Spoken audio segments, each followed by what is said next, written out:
Can you see by the dawn's early light what so proudly we hailed at the twilight's last gleaming, whose broad stripes and bright stars through the perilous fight, oh, the ramparts we watched were so gallantly streaming, and the rockets red,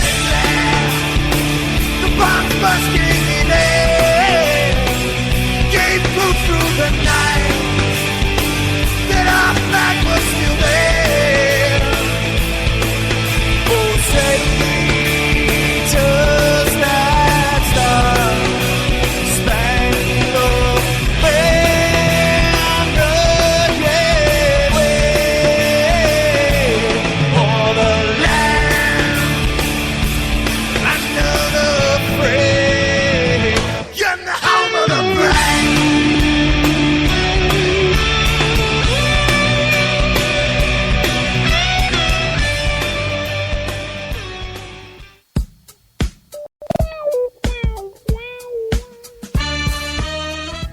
Don't be afraid, this is a low fat, and you are listening to HonestAnswerRadio.com. Now, where is the egg roll you guys promised me?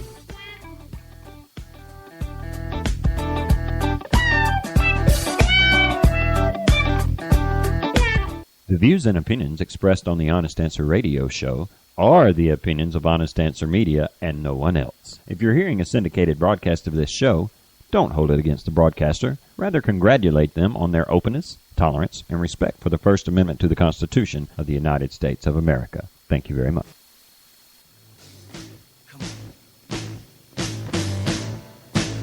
One more. 5 to 1, baby. 1 and 5. No one here gets out alive now. You get yours, baby. I'll get mine. Gonna make it, baby, if we try.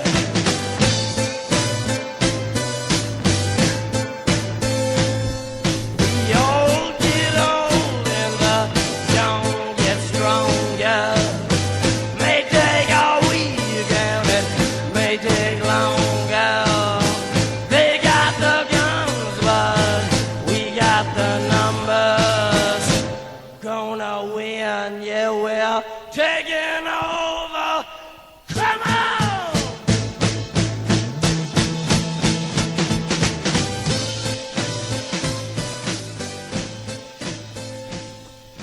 And welcome one more time to Honest Answer Radio here on HonestAnswerRadio.com, where we're kicking the mainstream media in the teeth every chance we get.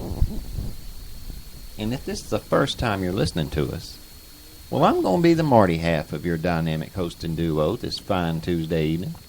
And it's been a long time, seems like forever. But on this Tuesday evening edition of Honest Answer Radio, I will be the Casey half. It does seem like forever, don't it? And it's been A week. Yeah, it's been a week. I would like to say first, thank you to everybody for your kind words and your thoughts and your prayers and everything. Mine and Casey's dad was hospitalized last week, and it just wouldn't have felt right to have tried to been on the air during all of that. Not to mention, we wasn't in any shape to get on the air and do a show anyway. No, not really. That being said, we have a rather full plate this evening. I mean, I've got so much audio that we may not be able to get through it all in this short little allotted time. Tell you what, why don't we just go ahead and start the show off by kicking the mainstream media in the teeth like we say we do? I would love to do that. And I have a clip of just a little 1-minute clip of some of the mainstream press over at MSNBC. Those people crack me up. But over the weekend, Melissa Harris Perry, she really cracked me up. And this is going to show their true character over there. Mm-hmm. Bless they her make heart. it easy. Well, bless her heart. She cannot figure out why the Democrats have lost their swagger, man. According to her, they should be walking the walk right now. But I want you to listen to the very last thing that she has to say. You can have some people, let's call them Republicans, who will go into a fallen down, blighted house, slap some granite countertops while ignoring real problems and declare their work the best thing ever. They have swagger. They can say to their voters, that's right, we blocked every last thing we could. We shut down the government. We're still planning to repeal Obamacare, even though we know that would mean taking health insurance away from millions of people. We talk a good game. And then you have the people who will do the more substantial structural changes. They'll redo the wiring or reinforce the foundation. But they won't do anything to actively and aggressively court buyers or advertise their work. Try as they might, they can't make the House look good. You know, Democrats. You know, the same party that passed and defended and implemented the most sweeping social policy in decades, who can say that millions of people now have affordable health insurance that they didn't have before. And they're not even owning it. No confidence, no swagger, no, yeah, you can't keep your crappy plan. Just deal with that. How about that? So, to Melissa Harris Perry, if you lost your health care plan, well, you just deal with that. If you're a cancer patient and your health plan no longer is covering your much needed chemo and radiation and whatnot. Yeah, whether you're rich or whether you're poor. Yeah, well, deal with that. Yeah, deal with that. Just deal with that. And Democrats, man, you should be grinding your constituents' faces in that. You should be standing proud in front of your constituents and saying, heck yeah, we made sure you lost your insurance coverage. Heck yeah, we destroyed 1/6 of the world's biggest economy. Heck yeah, for the first time in the history of the United States, we're going to tax health care. Deal with that, people. Thanks, Melissa. I'm so glad that you can put things into perspective for us. The Democrats should be proud, man. They are the party that has accomplished so much in such a short amount of time. I got a letter from the White House over the weekend, man. You did. It said now 8 million people have signed up on healthcare.gov. Hey, I'm sure it said somewhere in that letter how many of those people, had not had health insurance ever before. No, that wasn't in there. And also, it really wasn't in the email how many of those 8 million people have actually paid and are therefore, actually getting some of that coverage. It also, there's no figures out there about exactly how many people lost their health insurance as a result of this and are now kind of hanging out there in limbo because they can't afford this affordable health care that they keep talking about. I love how Miss Perry was saying, they for the first time in their life, they've got affordable health insurance. Affordable for who, lady? Yeah, exactly who can afford this? Maybe it's just me. Maybe I'm being picky. But I can't afford a $7,000 deductible. It's funny. But I'm just going to have week to deal before with that. last, I had to go to the doctor. Right. And while I was there, we totaled up how much money I had spent on health care for the entire year. This is after I paid for my doctor's visit. I paid cash for it.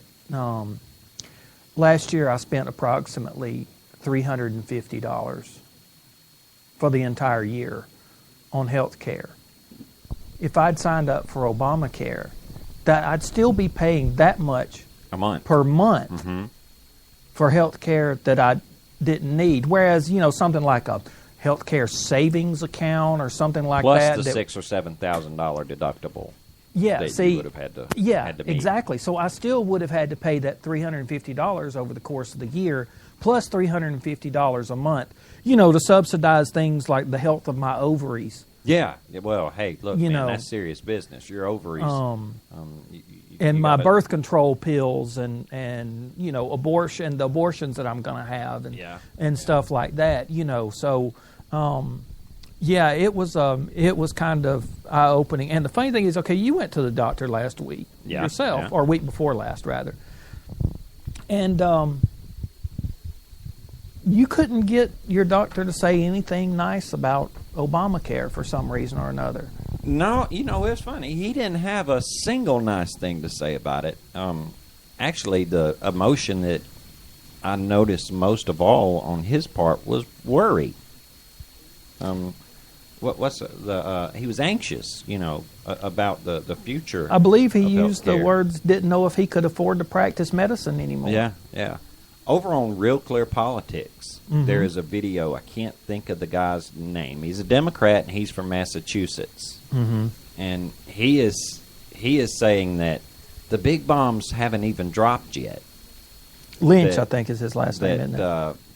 Come 2018, all of these provisions that have been, put off, when they kick in, it is going to level health care in the United States. And by level, I don't mean going to put everybody, it's going to put everybody on a level playing field, as in Hiroshima type level, like Nagasaki type level. Yeah, that kind of leveling.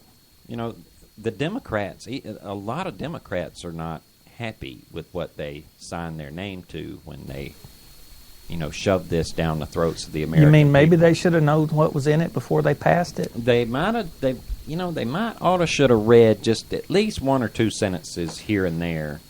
The thing is, though, Marty, most of them that signed off on it, even if they had read all of it, They'd have signed it anyway. they would have signed it Oh, yeah. anyway. Because what they're sorry for isn't that they've screwed up 1/6 of the world's greatest economy. They're sorry that it's that the American people are mad about it. Yeah. See, what they were envisioning was that they were going to shove this down our throats, and after we read it and everything and found out how much we were going to pay in taxes to pay for this, and after we realized that we weren't going to keep our doctor or, our insurance plans that we had, that we were going to be grateful, and that it was going to, have this big swelling tide of support for them, and they were going to keep the House, they were going to keep the Senate, they were going to keep the White House, and we were all going to live in some Democrat utopian, odds or something. And it's just not working out. And something else that's not working out for them quite like they wanted it to. This whole Keystone XL pipeline thing isn't working out very well, is it? Not really. No, now it's working out great for Obama. Now he's doing everything he can to throw roadblock after roadblock, on this pipeline. Because after all, Casey, that's oil, and oil is dirty. And oil is bad and wrong. It's bad, and environmentalists get all uppity and get their panties in a wad when you start talking about oil and everything. Well, there's been another setback with this Keystone thing, and of course, it's not political or anything. Oh no! There's no politics involved in him postponing yet again. But it's bad. It's bad when even some of the Democrat senators are saying, "Now wait just a minute here." It's not. Well, you know why they're saying that?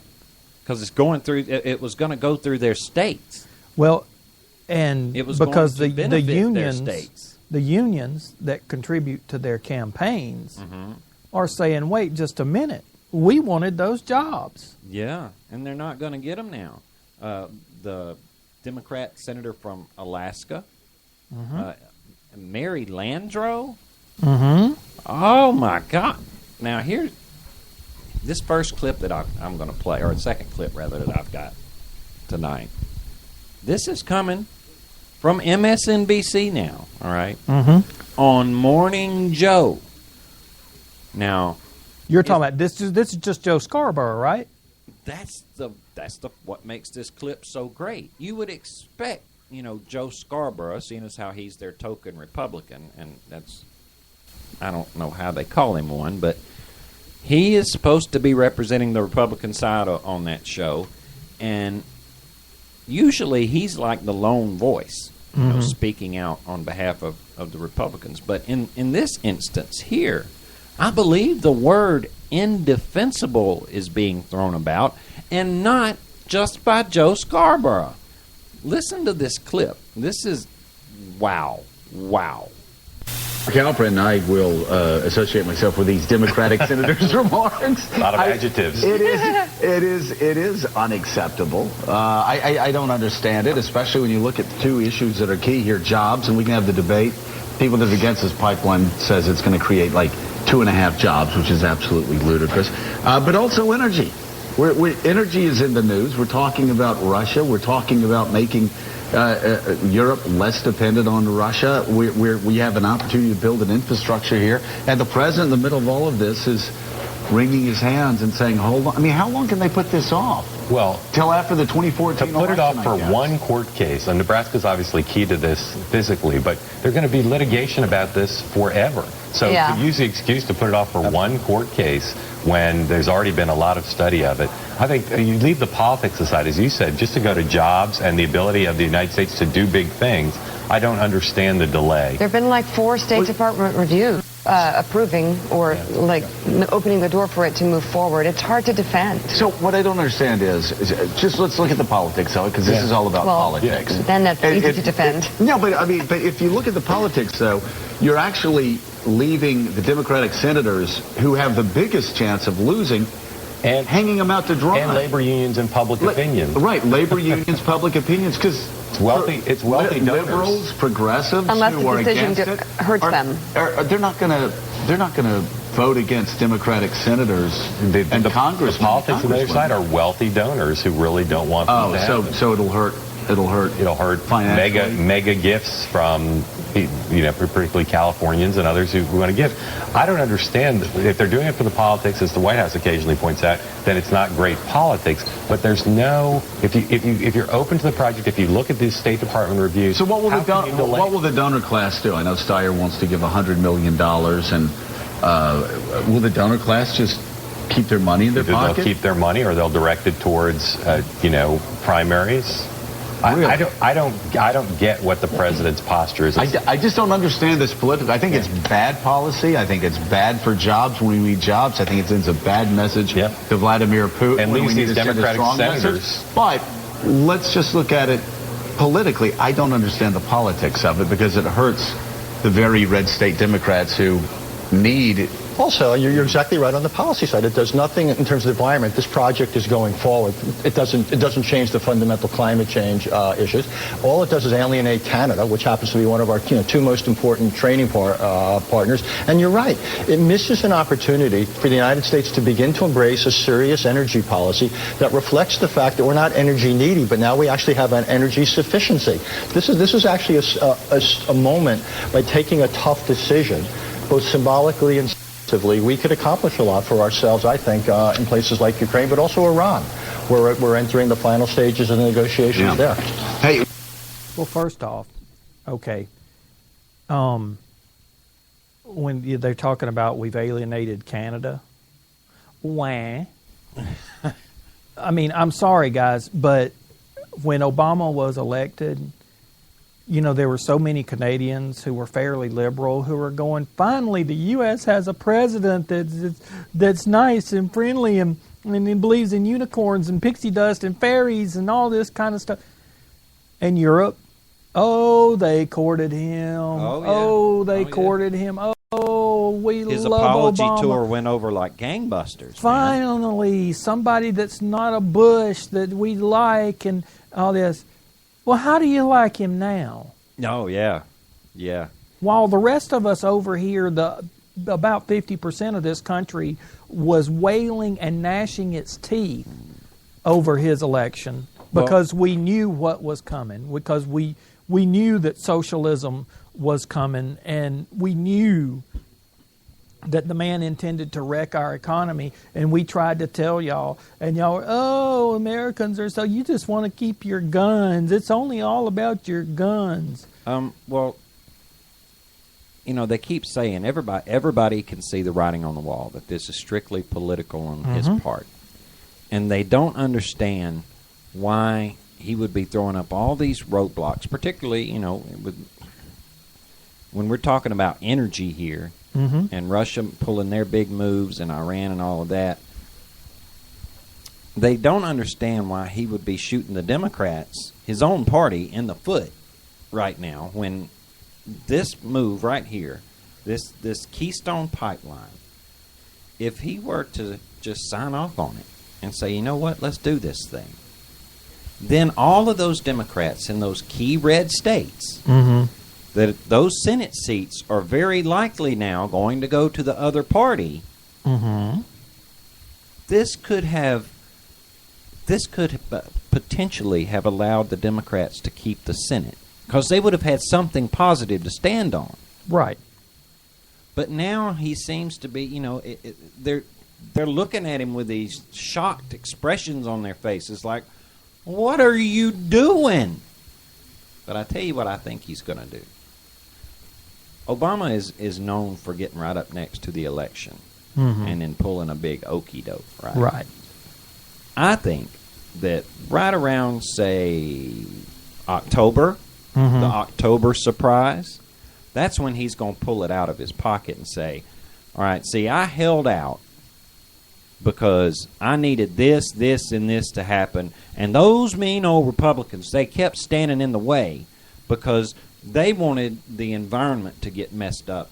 You know, this was going to really affect the ecosystems and these key areas. And I stood firm until all of these things could be, you know, I could get these assurances.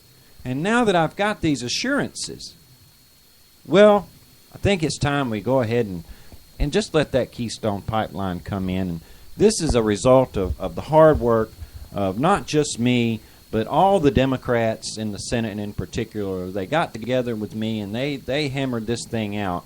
3 cheers for the Democrats. Probably. The only thing is, he's playing a very dicey game, because by then, Canada might say, you know what we did was we just decided to go ahead and build a pipeline to both of our coasts, and China came up with a really good offer, and sorry. Yeah. Well, there is that possibility now. And as it stands right now, the White House, they really don't want to answer any questions about this, as witnessed by this little exchange between Jay Carney and Jonathan Karl from over there at ABC. Because Jonathan Karl's asking pretty much the same questions that we are, like, there's some Democrats here that you're screwing over with this. And, you get the old Carney shuffle there, check this out. Can I get you to respond? Obviously, there have been some Democrats who were, furious about this delay. Senator Begich Velasquez said, "I'm frankly appalled at the continued foot dragging." Mary Landrieu said, "This decision is irresponsible, unnecessary, and unacceptable." Heidi Heitkamp, Democrat of North Dakota, said it is absolutely ridiculous that this has been delayed yet again. Your response to these Democratic senators? My response to any questions about this or statements about this is that it is a process run by the State Department, as has been the case in previous administrations of both parties. There was a decision by the Nebraska Supreme Court, not here in Washington, but by the Nebraska Supreme Court, that affects potentially the pipeline route. And the State Department that's running the process has made a decision about the impact of that decision on the process itself. So I would refer you to the State Department. You refer these senators to the State Department? I mean, those are just the facts, John. The process has to be, compliant with past practice. So, you're going to have to talk to the State Department about that. See, when things look bad, Obama and the White House are nowhere to be found. They've got no part. Hey, this isn't us. It's not me. This was the Nebraska Supreme Court, man. And regardless, you're going to have to talk to the State Department about it. This is their baby. The White House, we don't have anything to do with it. Now, should the pipeline get the okay and all gets to start moving forward with it, and all these people start getting jobs, that's when Obama's going to come in and go, well, the State Department wasn't really getting it done.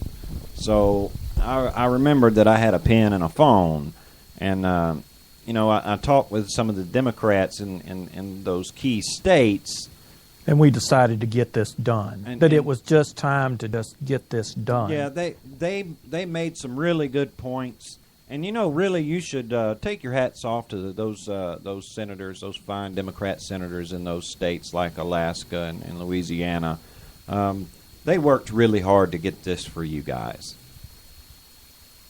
I swear these people think that, and I guess to an extent they're right, but they think that the American people have no clue about how to put two and two together, or that we can't see what's really going on, right here in front of our faces. And in the meantime, see, Steyer will be pumping all that $100 million. Which, by the way, yeah. You know how he got so rich? Coal. Dirty coal? His initial fortune he made with coal. So he's made his pile off of fossil fuels, but he doesn't want you to. I know, hypocrisy from a liberal. That just doesn't sound I know, right. I know, man, There's but something not right there now. Oh God. Well, keep your eyes on that Keystone, because we will be seeing this material again, and I'm predicting around September or October. Something will give surprise. Right about then, yeah. In the meantime, we really would have talked more about this last week, but we weren't. We weren't here to do it, and this issue's still kind of lingering in the air. That little situation that going on out in Nevada, the Bundy Ranch. The Bundy Ranch, yeah. When this story first started breaking, we said, pay attention. You're going to be seeing a lot about this. This is not going to go away anytime soon. Mm-hmm. And since we've all got to sit back and sort of watch this thing, develop, and then it got to the crest of the wave, and then apparently the feds backed down. They backed away from it and everything, and it almost looks like, okay, it's all over with. And then out comes Harry Reid saying, oh no, this ain't over yet. These are domestic terrorists. Yeah. Started saying things like anyone who would be in support of Cliven Bundy or any of these militias, these are domestic terrorists. These are not patriots. He said if these people are patriots, then we're in trouble. Now, I think the we're in real trouble that he's referring to would be the Democrats. Mm-hmm. Because a lot of those people who are standing in support of Mr. Bundy, they really are patriots, and they do see a pretty big overreach on the part of the federal government. And I was watching this exchange happen between Chris Hayes over at MSNBC and they call him an assemblyman, or this was an assemblywoman from Nevada. The way she puts this, I think this... You had to really edit this clip, didn't you? I did. It was a pretty long clip, and I had to cut it down. It's still a long clip. But one of the points she makes is that this is about the federal government coming in armed to collect the bill. Mm-hmm. That's really all this was. Some folks in the media are saying that this man owes like upwards of around $1 million in grazing fees. Mm-hmm. And when pressed a little bit harder, even the feds are saying it's probably closer to about $200,000-300,000. Mm-hmm. And there's really so much fog in the air that nobody really knows all of the details about, how much the man owes, what the grazing fees are. They keep saying, well, all the other ranchers paid the grazing fees, and that's not necessarily true either. No, most of them got bought out, and not at top dollar value. No. There's a lot more to this story than what the mainstream press wants to let on about. But let's listen to this exchange here. This is probably one of the best interviews I've seen, throughout the whole process. And I mean no disrespect to the Bundy family or any of them, but they gave interviews, all over the place. But this one is really telling. Listen to this. What is the bill? So no one has seen it. The media is going crazy. If he owes the bill, he's willing to pay it. He has. No, he doesn't. But he says he's not willing to pay it. He says he does not recognize the authority of the federal government. I'm basically quoting him there. Do you agree with that? Okay, Laurie, got to stop right there. You hear Chris Hayes right there? I'm basically quoting him. But see, the basically, that leaves him a whole lot of wiggle room there. Cliven Bundy has not said that he doesn't recognize the authority of the federal government. I want to be clear about that. Those words have not come out of his mouth. He does feel that he doesn't owe the bill because, according to Cliven Bundy, since the Bureau of Land Management actually quit managing the land, he had to sink his own money into putting up the cattle gates. And he owns the water rights on that piece of property. So, I mean, he's got I think, a fairly decent dispute. Now, he might be on the wrong side of it. Yeah. It's hard for us to sit back here in Alabama and judge whether this man owes a bill or not. But I certainly do have sympathy for the fact that he had to sink his own money into the land, and then all of a sudden to be told, no, you can't graze your cattle on it. And even on land that, again, that he owns the water rights to. He owns the water rights to that. And see, if you don't land. know, this is where we back off and say we don't really know all the details, simply because water rights out west is a whole branch of law that requires lawyers trained in water rights litigation. But see, it all comes down to the federal government collecting a bill at the point of a gun. At the point of a lot of guns and armored vehicles and body armor. Yeah. All right, I'll let it continue, but I just wanted to be clear there. You see, Chris Hayes, he loves to put words in people's mouths. That's his shtick. Well, that's part of the straw. That's where the first straws come in when he starts building his straw man. Yeah. But Miss Fiore knows how to handle herself. Stance? Do you recognize the authority of the federal government? I recognize our federal government overstepped and overreached in our state of Nevada.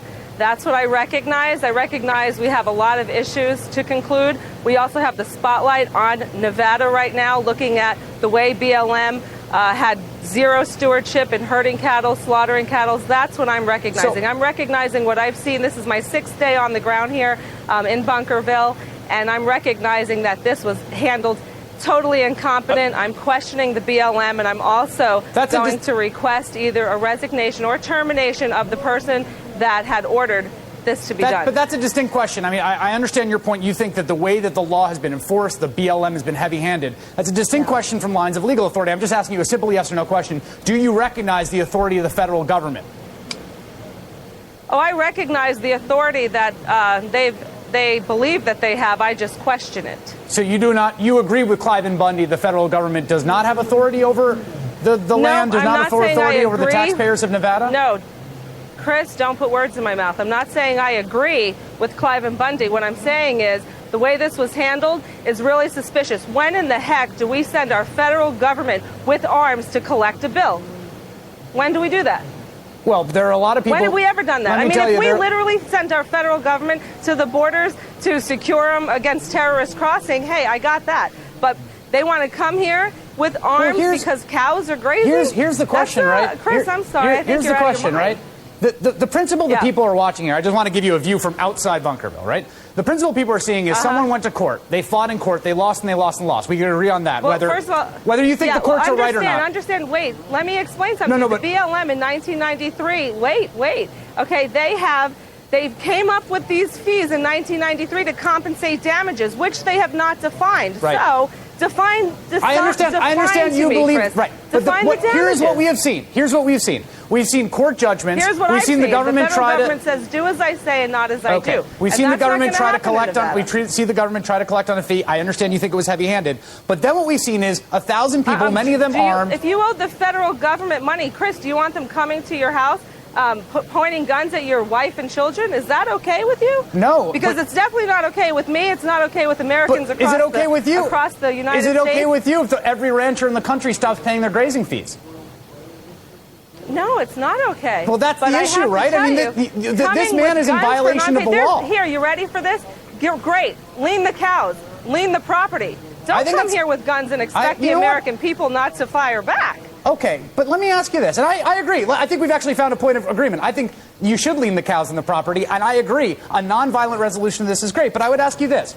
Someone who finds himself in a situation in which a loved one is being deported, they have exhausted all of their legal remedies, and they decide to have 1,000 people show up at their house with guns to stare down members of DHS to extract that person for deportation. Would you be standing at the barricades with them as well? Are we talking about cows or illegal immigration, Chris? I'm talking about human beings. I'm talking about human beings, which seems to me even more important. Human beings, thank God, that did not get slaughtered, but cows did get slaughtered out here. What is going to happen to those cows later on? You know, so are you saying it's okay to cruelly slaughter them because they're going to be they're raised for beef? Is that what you're saying, Chris? No. Because I hope you retract those words, because that's pretty sad, Chris. No, don't put words in my mouth. I, of course, don't think that. Well, what are you saying? Okay. Well, okay, thank you. Assemblywoman Michelle Fiore, thank you so much. Enjoy the barbecue. Yeah, getting a little tripped up on your own wording there, and now it's time to end the interview with Miss Fiore after she's just handed you your butt. But you notice he lost the argument, so he changed the argument. Yeah, exactly. Well, that's their tactic. That's how they fight. That's how they fight. You know. Well, what if it was an illegal immigrant? Yeah, and DHS showed up to deport one of your loved ones. Actually, that already happened. Like with that little Cuban boy, remember that? Yeah, Bill Clinton did that one. Did that very thing, yeah. See, the thing is, there's a difference in law between an American citizen and an illegal immigrant. Yeah. Cliven Bundy is still a citizen of the United States of America. And we're not talking about a deportation of people. No. We were talking about the feds coming in there shooting this man's cows.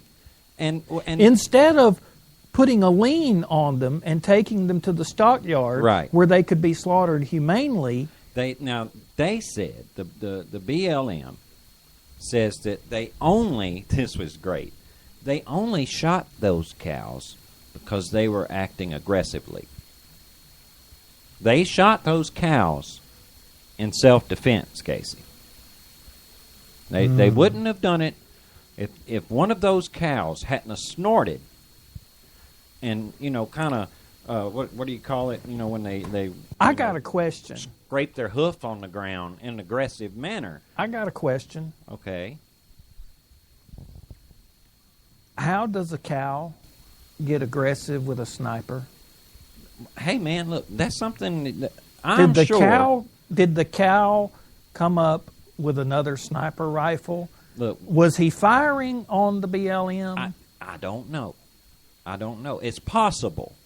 It's possible, man, because I know, man. wouldn't You never lie, know. Casey. You never know what a cow can get up to out there on all that grass after he's been enraged by all these desert tortoises that that he's been stepping on all this time. And they've since dug up some of those cows, Mm-hmm. and they find them riddled with bullets, which means that there's a pretty good chance that the cow didn't die, Like right immediately. away. Like when they Like go it to wasn't a slaughterhouse, humane- they kind of make it quick, and like boom, and it's over. This was boom, boom, boom, boom, boom. He's still kicking, boom, boom, boom, boom, boom. Mm-hmm. I mean, regardless of See, even that the killing cow the did man's not. cows. That cow did not respond to the order to put down his horns. Yeah, there you go. But even you take out the slaughter of the man's cattle. Mm-hmm. That still leaves us with the issue of the federal government coming in with hundreds of heavily armed agents, Mm-hmm. where the Bureau of Land Management more or less has its own SWAT team. Land management, the land management arm of the federal government, has its own SWAT team, special weapons and tactics. A paramilitary wing of the Bureau of Land Management. Mm-hmm. And the park rangers, they too have their own special weapons and tactics wing, where they have the military training and they get the military gear and the body armor, Armored vehicles, 50 caliber sniper rifles that they have trained on a family of ranchers. Now, the feds start getting really torqued off when people from other states see this going on and say, oh, no, we're not going to stand by and let you bulldoze these people like this. We're going to come and stand in between you and them. Well, no, you can't have that either, see. But now this is where things get kind of murky. Before I really get into the murk, I have another clip from another network talking about this. This is Donna Brazile. You know, good old Democrat Donna. This is her and S.E. Cupp, love S.E., and Bill Kristol. This is their take on it. These people who hold themselves... Oh, wait. And I can't forget Harry Reid. Harry leads into this, and this is how Harry Reid feels about it, too. These people who hold themselves out to be patriots are not. They're nothing more than domestic terrorists. I repeat, what went on up there is domestic terrorism. Domestic terrorism, Bill Kristol? I'm not sure I'd use that phrase, but he's no hero, Cliven Bundy, and the people who rallied to threaten force against law enforcement agents doing what they were authorized to do by courts and by their superiors are no heroes either. There are ways to change the law. He went through court, I gather, this gentleman, for about 20 years. He kept losing court cases. If the federal government controls too much land in Nevada and the West, which they do, there are ways to change that legally, too. But what about the precedent that's set here? The BLM backed off. I mean, we don't know what they're going to do next, but they backed off in this situation. First of all, that was the right thing to do to try to simmer things down. Remember, this is the 19th anniversary of the Oklahoma bombing. Okay, all right. Donna Brazile, right there with Harry Reid. Look, we're coming up on the anniversary here of the Oklahoma City bombing. You never know what these people are going to do. Yeah, I likes to work that in, the whole right-wing domestic terrorist. That's right. Yeah. And notice that the only domestic terrorists, that there can only be right-wing domestic terrorists. They can't ever be left-wing domestic terrorists at all, like Bill Ayers. Hassan, yeah. Or Bill Ayers is a great example. Or what was that feller out there, Tim Dorner? Yeah. Out there in California, the big Obama supporter. Mm-hmm. No, left-wing domestic terrorist. No, there's no such thing. There is no such animal as left-wing. It's always a right-wing domestic terrorist. Wasn't that happening in the spring, too? I mean, I'm just saying. Anyway, this notion that Mr. Bundy has no other recourse but violence is anti-government violence is absolutely wrong. He's been waging this battle for 2 decades. He's lost. Everybody else is paying their grazing fees. He should pay his fees as well. I think we should be reluctant to compare Bundy to Timothy McVeigh, and I think what Harry Reid said was despicable, but I do agree with Bill. There's a role for civil disobedience. I'm not sure this is the best quality example of it. This is a guy who didn't start out to start a revolution. He just didn't want to pay his grazing fees, and there are better ways to go about it than just didn't want to pay grazing fees, about $1 million worth of grazing fees. No, that's right. That's right. Everybody else paying their fees. Sure. I want to turn to...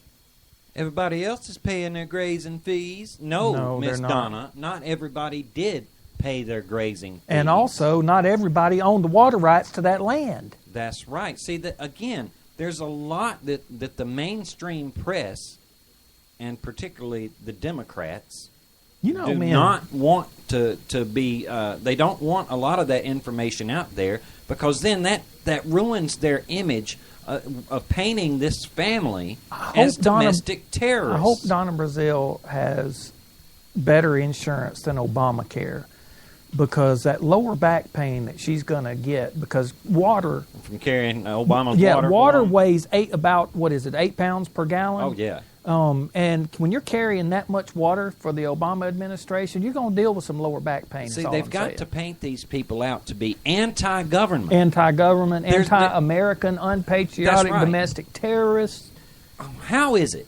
How are you anti-government because you decide to stand up for yourself? I mean, this is a legal dispute, and there are better ways of going about this. I want to be clear on that. I don't think Mr. Bundy intended for there to be an armed conflict, as a result as a matter of all of fact, this I know going his on. son was telling everybody on Facebook and everywhere else, leave your guns at home. That's right. Now, some people didn't. No. And see, that's what I want to get into next. See, this incident has brought out a lot of crazies, okay? There are people in this country who are very anti-government. Mm-hmm. And they have been kicked and cast aside by this particular administration. Mm-hmm. And other administrations like it for so long that they do desire an armed insurrection.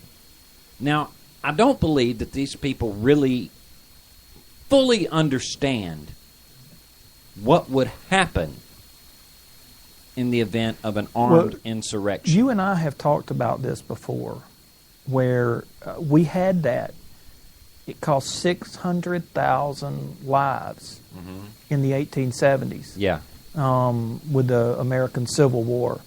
When you take up arms against an oppressive government, I'm not saying there's never a time to do that, but I'm saying this ain't the time. Or the issue.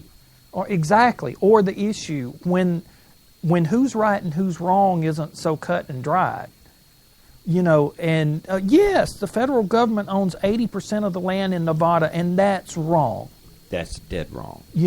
I'm fully behind that. And I do think that as a result of this incident, that there are going to be people moving to change that in a legal way. Working within the system that we have, even if we have to change our system. Because there are more and more states signing on now to the Constitutional Convention. An Article 5 of the Constitution lays out a process by which that can happen. It's legal, it's constitutional, it's fully in line with what our founding fathers would have envisioned. Right. It's the right way to do this. And not a bullet has to be fired on either side. But to work it out that way. There are those who want to see those bullets fly on both sides. Again, we've talked about this before. We've described what that's like. Mm-hmm. It's ugly, folks. And what it will do to the country, it will tear it apart and leave this country weaker and very vulnerable to the Chinese, the Syrians, the Iranians, the Russians, yeah. the Cubans, uh-huh. the Venezuela, everybody that can't stand that's the got United an axe States. to grind against the United States. Or Israel. Yeah.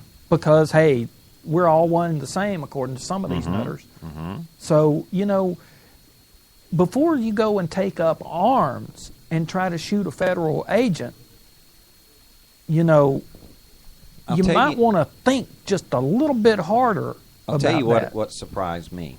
Now, Glenn Beck had Mr. Bundy on his show Mm-hmm. and his kids. Mm-hmm. And, Glenn Beck, as long as I've been listening to Glenn Beck, he has always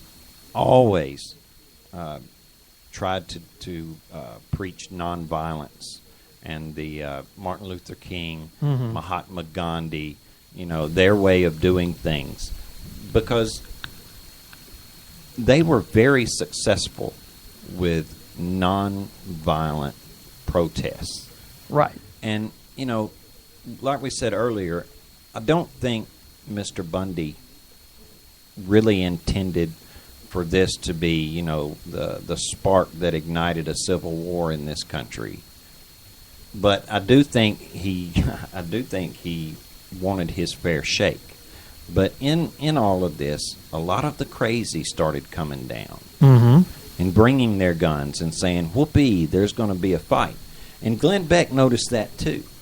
And when he spoke out against that, when he was trying to say, hey guys, let's slow down a little bit here. Let's think about what we're doing. You don't want to start firing at the federal government. First of all, that's not a fight you're going to win. Civilians do not have access to the same equipment and the same armament and the same armor that the federal government has. We don't have fight. tanks. Right. But, standing united and saying, you can do what you want to do to us, but you're going to have to do it in front of all these cameras. See, that there is what made the federal government back down. Mm-hmm.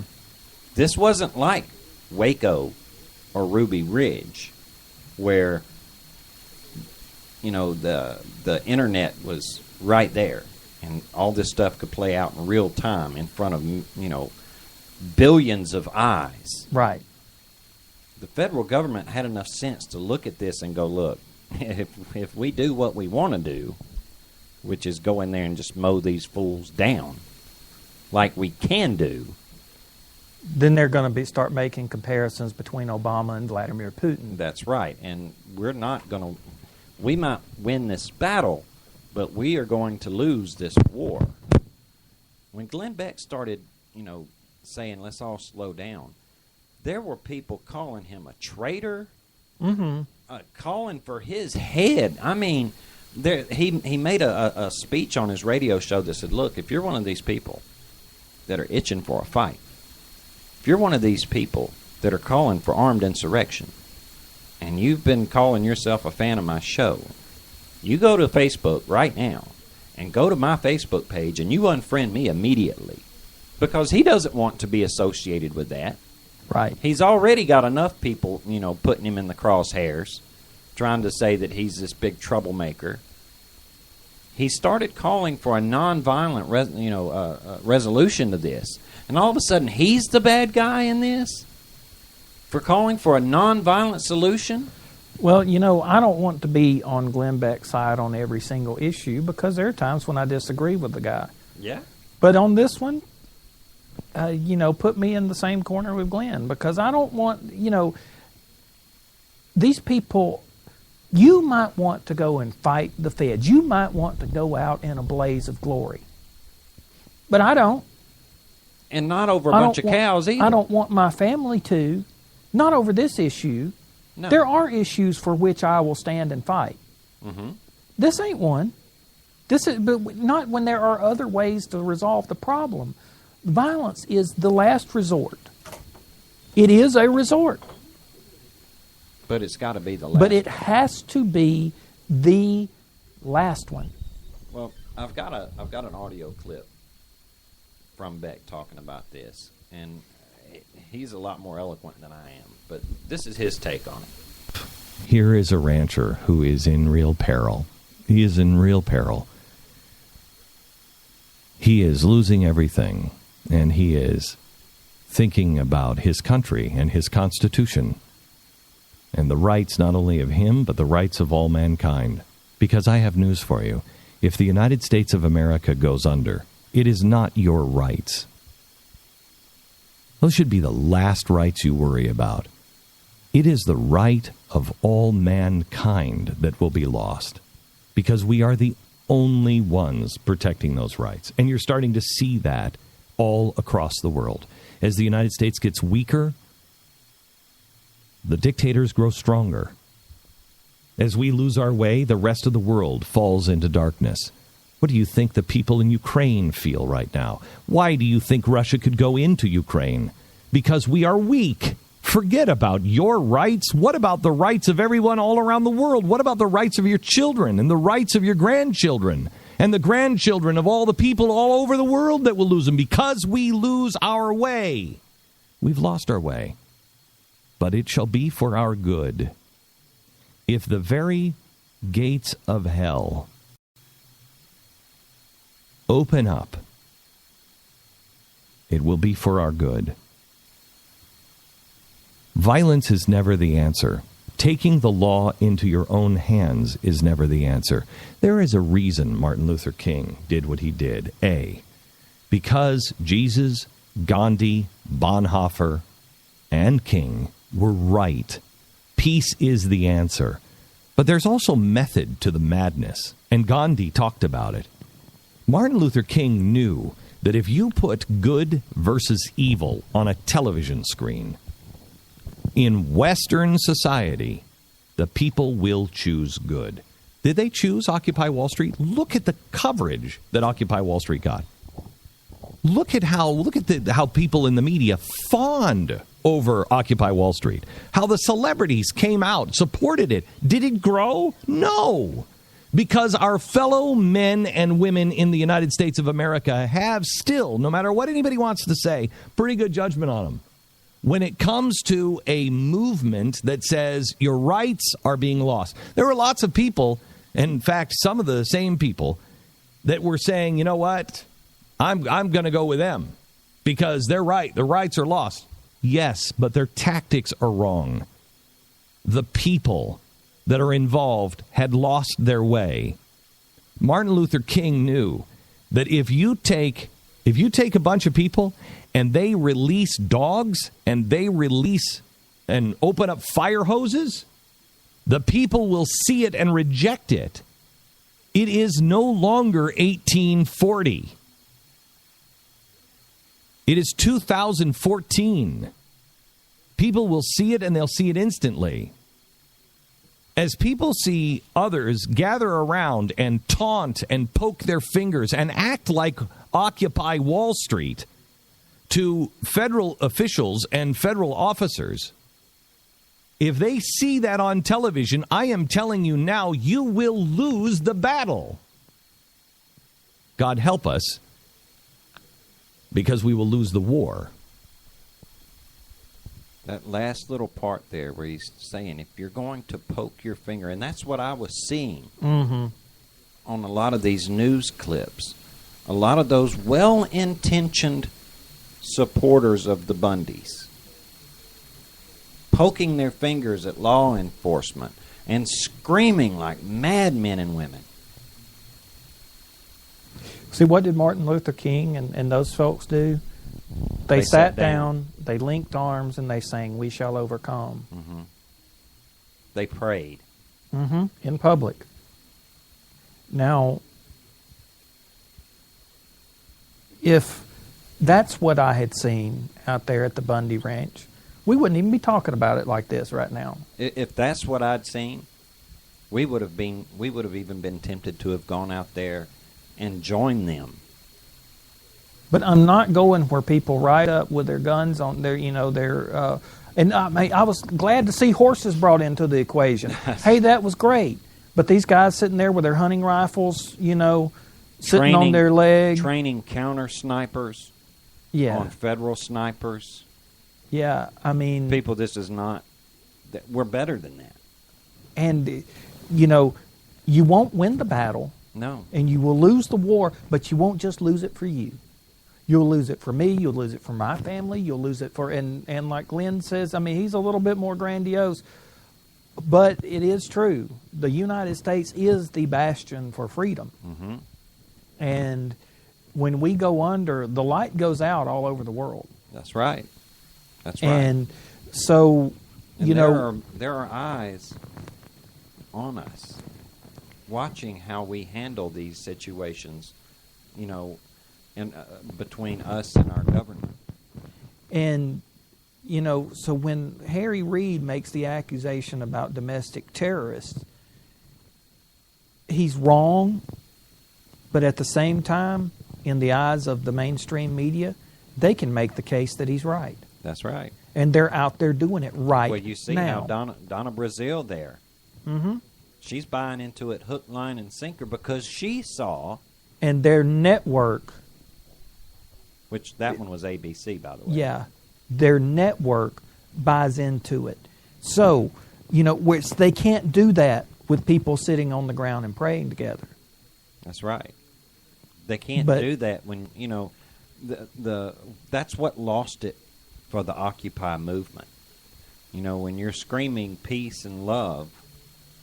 And throwing rocks at the same time? Block and hitting a policeman in the head with it, you're not going to gain any support that way. And if you're going to go out to support someone like the Bundys out there, and you're going to do it with a gun, and I heard one of those guys out there saying they were going to put women they did on the front line there. They did put women on the front. With every intention of getting those women shot. Mm-hmm. Just to prove their point. Thinking, well, they'll shoot these women on national television, and then that will get us even more supporters. Yeah, it might have. Is that the way you want to go about getting support? How many people do you want to get killed to prove your point? I mean... There was another interview where this guy is saying, and I've told these people that you may not be going back home. And they understand that. And they're ready. Really? Really? Well, I notice you're standing back talking to the press. And I notice you're not keeping your butt in front of any of the sniper rifles. There are people that are going to want to exploit this on both sides. But we as Americans, we've got to look at this intelligently and peacefully. If you're going to win this, if you want to win the war, then the only way to go about it is the Martin Luther King, Mahatma Gandhi, and the Bonhoeffer way, the Jesus Christ way. We're better than that. We're better than the Occupy movement. I like to think that as conservatives that, well, I hate to say that I think I'm better than anything or anybody, but I do think that we as conservatives, we're better than that Occupy movement. I don't want to look like them in any way. Not in any way. I don't want to be compared to them in any way. I think the best thing that we could do for the Bundy family right now would be to pray for them and for everybody involved. Because there's got to be a peaceful solution to this. I just don't see. I don't see God blessing a movement or a group of people who are willing to put women and children on the front lines to be shot just to make a point or just to make somebody else look bad. I don't see him showering his blessings down on that group of people. Yeah, especially over this point. Right. Because we're not talking, this isn't about good and evil. This is about grazing rights. Yeah. And it's about a federal government that's grown too big. You know, I get that. The federal government owning 80% of the land in one state is wrong. But is it killing wrong? Yeah. Are those cows worth killing somebody over?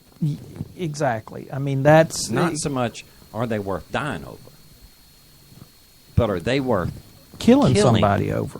I mean, see, that's you know, and one man's cattle,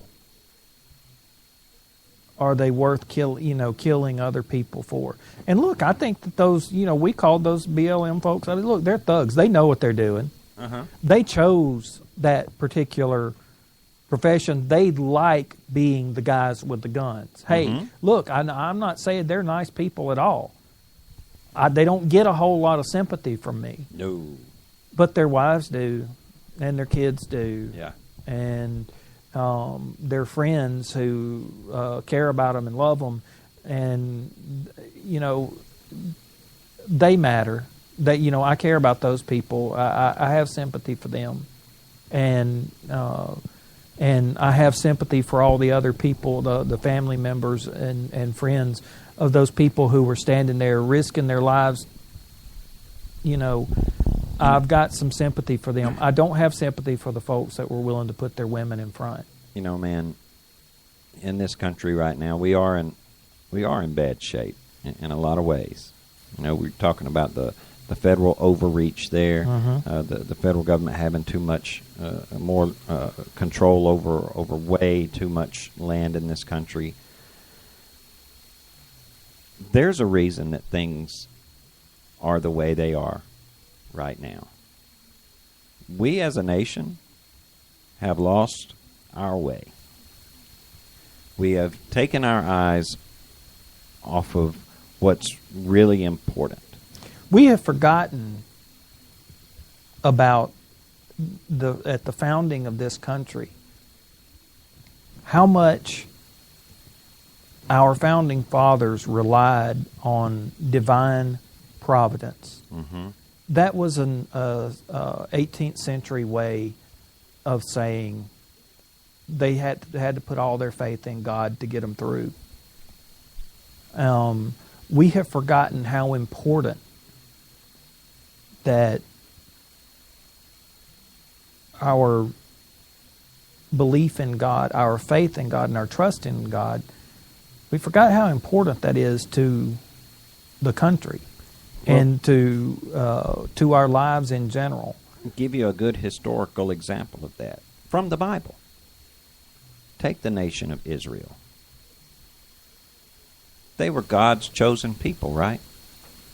For a while. God led them out of Egypt and gave them this big swath of land, the promised land, right? Mm-hmm. And said, you will be my people, and I will bless you. And things were going really good for the Israelites. All of their enemies crumbled at their feet, just like God said they would. Jericho, the walls of Jericho came tumbling down. He took somebody like Gideon and said, look, you just take this few people here, and I will help you conquer an army 10 times your size.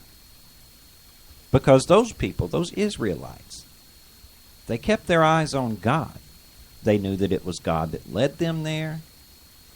And they knew that as long as they worshiped God and they prayed and were thankful and knew where all of their blessings were coming from, that everything would be all right. But eventually, the Israelites got comfortable. And they started paying attention to their own lives. And they forgot all they were doing things themselves that, God didn't do this for me. I'm the one that went out there in that field. God wasn't pulling that plow. It's even worse than that, man. The prophets that laid the groundwork and told them what was going to happen. Yep. When, begging them. Well, they told, the prophets told them that there was a Messiah coming. Mm-hmm. And they turned their back and basically crucified the Messiah. They lost their way. They took their eyes off of God. They forgot that it was God that had been doing all of the blessing all along. And they felt like it was them, that they were the ones doing it all. That it was, we're the Israelites. No one can stand to us. And God said, okay, you think you're doing this on your own?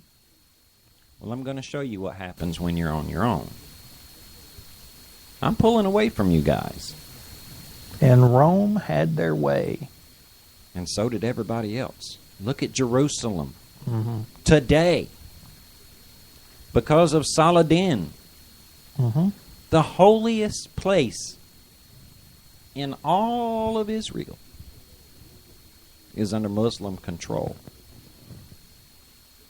That's what happens when a nation that calls themselves God's people forget about God.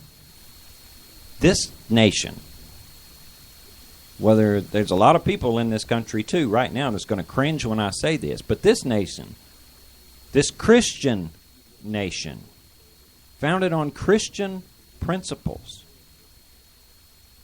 the divine providence that Casey was talking about, it has now lost its way. We have forgotten where our blessings came from. And whose look fault? Around, you see the results. Whose fault is this, man? It's my fault. It's my fault. Call myself a Christian. But for years, I lost my way. I took my eyes off of the way. Mm-hmm. Okay? There was a price to be paid for that. And our country, while you and I both were wandering around in the wilderness with our feet off of the path, mm-hmm. So I'm not pointing the fingers at other people out there. Anytime you point one finger at somebody, there's three more mm-hmm. pointing right back at you. Okay, so I'm not pointing fingers at anybody else. I'm saying I'm part of the problem too. But the thing is, I know what the solution is, and so do you. We end our show with it every week for months now. Mm-hmm. We've been ending our show with the same verse from 2 Chronicles, which is in the Bible for those of you out there that don't know. And we'll end the show with it again tonight. But this is what happens when a whole nation that considers itself to be, or at the time of its founding, we considered ourselves to be a Christian nation. Not an Episcopal, not a Presbyterian, not a Lutheran, not a Puritan, not a Quaker, just Christian in general. And we've taken our eyes off of that and said, no, we did it. And we've gotten now, as a result, we've got Obama. Yeah. Well, not just Obama. Our leader, we've gotten leaders all over the country who feel that, it ain't God, it's me. Yeah, we've got Harry Reid. We've got over in Chicago, we've got Rahm Emanuel. We've had the Michael Bloombergs. Look, we've gotten what we deserved here. We've gotten what we asked for. But we can fix it. Mm-hmm. See, that's the whole point of me reciting that scripture at the end of every show. The answer is simple. So simple. The old prophets, back during the days that the Bible was being written, those prophets, they had the same answer. It was simple. This verse that I quote is during that time. They were saying, people, God's trying to tell you something here. Look at all of these leaders that have led you down these paths, and God is plainly telling you, all you got to do is say, I'm sorry. I think we should probably skip the commercials tonight and just go right into the prescription. It's not my prescription. This is not Marty's prescription. No. This is the prescription for solving our problems. And it's really as a simple. Country. This is really simple, guys. And please don't believe me. Put this to the test, all right? Oh, God, I wish they would. Put this to the test. Call me on it. If my people who are called by my name will humble themselves and pray and seek my face and turn from their wicked ways, then I will hear from heaven and I'll forgive their sin. And here comes the best part. And I will heal their land. When we get through here, people, tonight, let's all just humble ourselves for a few minutes and pray and genuinely seek the face of God and let go of all of this worldly crap. Because, see, the thing is, when you seek the face of God, that act, in doing that act, you are turning from your wicked ways. And the Bible says, it's one of God's promises, if you seek, you will find. Mm-hmm. All right, guys. We'll see you on Thursday. Till then, be good to each other. Good night.